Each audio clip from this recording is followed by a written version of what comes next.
கழுகு வானத்துல இருக்கிற ஒரு அல்டிமேட் பிரெடட்டர். பாம்பு, நரி, சில நேரங்கள்ல மவுண்டன் கோட் கூட வேட்டையாடும். ஆனா அதே கழுகு ஒரு சாதாரண காக்காவை பார்த்து ஓடுறத பார்த்துருக்கீங்களா? இன்டர்நெட்ல சர்ச் பண்ணினா உலகம் முழுக்க ஒரே மாதிரியான ஆயிரக்கணக்கான வீடியோஸ் கிடைக்கும். ஒரு பெரிய ஈகிள் ஃபுல் ஸ்பீட்ல தப்பிச்சோம் பொழைச்சோன்னா அந்த ஏரியா விட்டு எஸ்கேப் ஆகும்.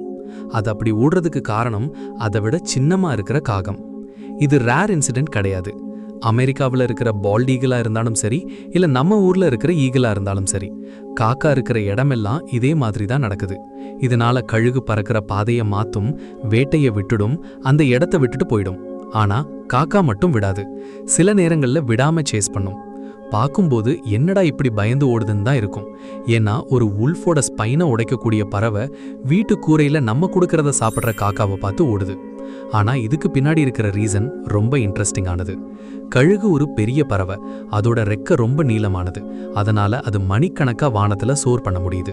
ஆனா அதே சைஸ் தான் க்ளோஸ் ஏரியல் ஃபைட்ல அதுக்கு டிஸ்அட்வான்டேஜ். கழுகு டிரெக்ஷன் மாத்தணும்னா முழு பாடியை டர்ன் பண்ணணும், அதுக்கு டைம் எடுக்கும்.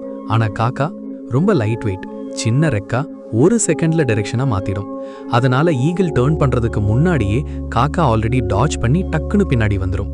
அதுவும் ஒரு காக்கா மட்டும் இல்ல, ஒரு காக்கா கழுக பார்த்த உடனே சத்தமா கரையும். அடுத்த ஃபியூ மினிட்ஸ்ல 10, 20, சில சமயம் 50 காக்காக்கள் வரை சேர்ந்து அட்டாக் பண்ணும். இதுக்கு பெயர் மாபிங். ஒரு காக்கா லெஃப்ட்ல டிஸ்ட்ராக்ட் பண்ணும், மற்ற 2 மேலிருந்து அட்டாக் பண்ணும். இப்படி கழுக சரவுண்ட் பண்ணிடும். அதனால கழுகு வேட்டையாட முடியாது. ஆனா ஏன் கழுகு ஃபைட் பேக் பண்ணல? ஆக்சுவல் ரீசன், கழுகுக்கு ஒரு சின்ன இன்ஜரி கூட டேஞ்சர் தான். ஒரு காக்கா லக்கியா கழுகோட கண்ணுல ஸ்கிராச் பண்ணிட்டா கழுகால வேட்டையாட முடியாது. ஒரு இறகு டேமேஜ் ஆனாலும் அதால ஸ்டேபிளா பறக்க முடியாது. அதாவது சண்டையில ஜெயிச்சாலும் ஒரு பயனும் இல்லை. ஆனா சின்னதா ஒரு மிஸ்டேக் ஆனா அதோட ஃபுல் லைஃபும் முடிஞ்சிடும். இந்த சண்டை வர்த்தா இல்லையான்னு கழுகு கால்குலேட் பண்ணுது. பெரும்பாலும் அது ஒதுங்கி போக தான் முயற்சி பண்ணும். ஆனா காக்காக்கள் ரொம்ப மோசம். அதுங்க இன்டெலிஜென்ட்டான பறவைகள். சயின்டிஸ்ட் கண்டுபிடிச்சது என்னன்னா, காகங்கள் ஃபேஸை ஞாபகம் வச்சுக்குமா. ஒரு கழுகு காக்கா கூட்ட அட்டாக் பண்ணா அந்த ஸ்பெசிஃபிக் கழுக பல வருஷத்துக்கு ஞாபகத்துக்கு வைத்திருக்கும். அது மட்டும் இல்ல, மற்ற காக்காக்களுக்கும் சொல்லி கொடுக்கும். அதாவது ஒரு பேபி காக்கா கூட அது பிறக்கிறதுக்கு முன்னாடி வந்த கழுக வெறுக்குமா. என்டையர் ஏரியாவே அந்த கழுகுக்கு எனிமி ஆயிடும். சில நேரங்கள்ல காக்காக்கள் கழுகோட ஃபுட்டை ஸ்டீல் பண்ணவே அட்டாக் பண்ணும். கழுகு மீன் பிடிச்சிட்டு போற நேரம் அதோட டேலண்ட்ஸ் பிஸியா இருக்கும். அப்போ காக்கா தொடர்ந்து அட்டாக் பண்ணும்.